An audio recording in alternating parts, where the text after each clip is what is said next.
Hello students, this is Mrs. Lee. I will be reading you the story, What to Do About Alice. This is a biography of Alice Roosevelt, Theodore Roosevelt's daughter.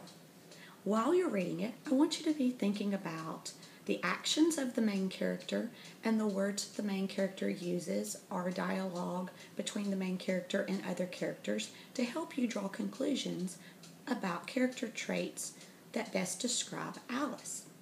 I want you also to consider what could possibly have led Alice to have these types of character traits.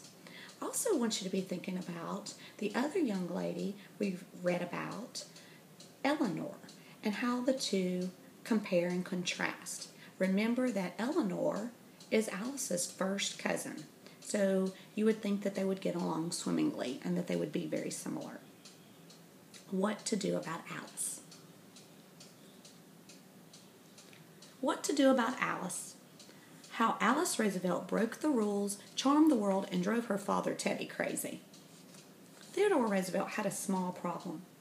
It wasn't herding thousands of cattle across the Dakota Badlands. He had done that. It wasn't leading the Rough Riders as they charged up Kettle Hill. He had done that too.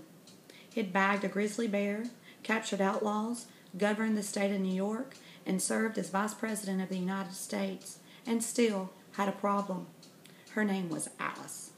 Alice Lee Roosevelt was hungry to go places, meet people, do things. Father called it running riot. Alice called it eating up the world. From the time she was a little girl, Alice ate up the world. Her mother had died in 1884, 2 days after Alice was born. Father was sad. Everyone was sad for Alice. She didn't remember her mother.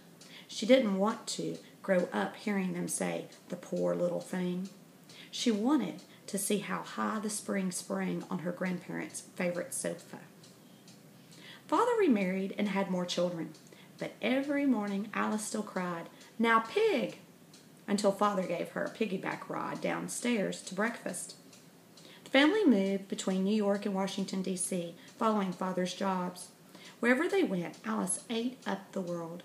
She rode across Oyster Bay for picnics on the beach. She gambled through parks of Washington pretending to be a fiery horse.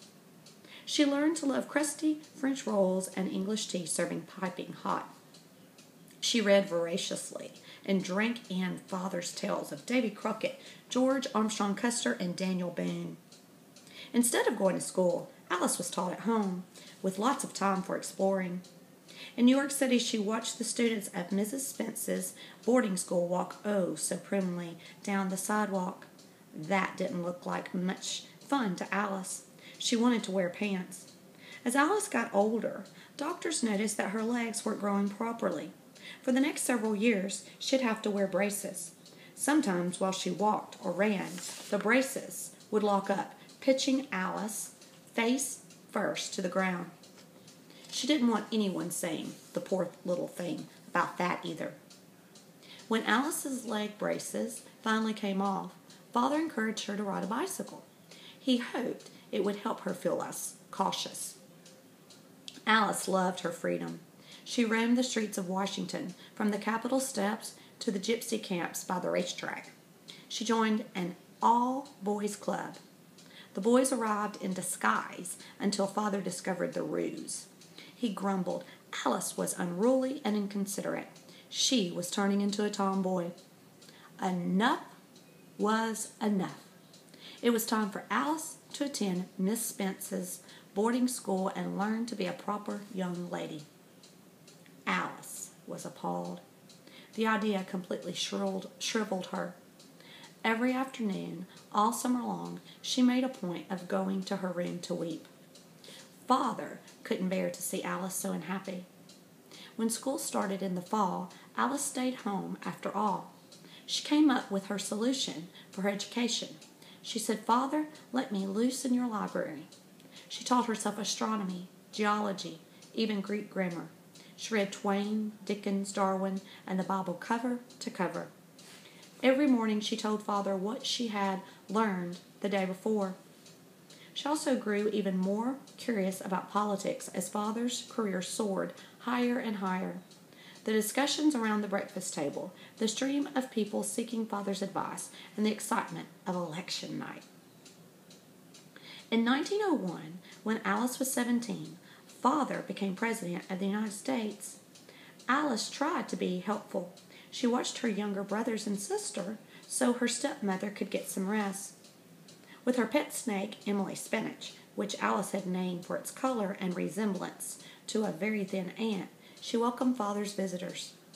He sputtered to a friend, "I can be President of the United States, or I can control Alice. I cannot possibly do both." As daughter of the President, Alice assumed her role as goodwill ambassador. She helped open the Buffalo Exposition, riding a camel, and watching hoochie coochie dancers. She christened the Kaiser's yacht with great fanfare and a large bottle of champagne. She visited plantations in Cuba and schools in Puerto Rico, all on her best official behavior. That is part 1 of Alice. I will share part 2 of what to do about Alice later.